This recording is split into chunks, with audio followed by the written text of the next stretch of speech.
श्री स्वामी समर्थ। एक असे शिवलिंग जे झोपलेले आहे आणि त्यांचा अभिषेक हा सूर्यप्रकाशाच्या किरणांनी केला जातो। हे मंदिर गुजरातच्या वडसाल जिल्ह्यामध्ये आहे, जे 800 वर्ष प्राचीन आहे।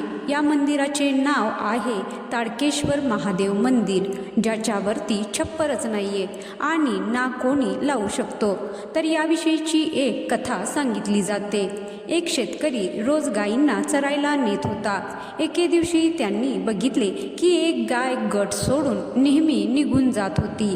ती गाय एका जंगलात जाऊन रिकाम्या जागेवर स्वतःहून दूध सोडत होती। ही गोष्ट त्याने गावकऱ्यांना सांगितली। गावकऱ्यांनी रिकाम्या जागेला खोदलं तर तिथे एक झोपलेलं शिवलिंग होतं। त्या लोकांनी प्राणप्रतिष्ठा करून त्याचे मंदिर बांधले।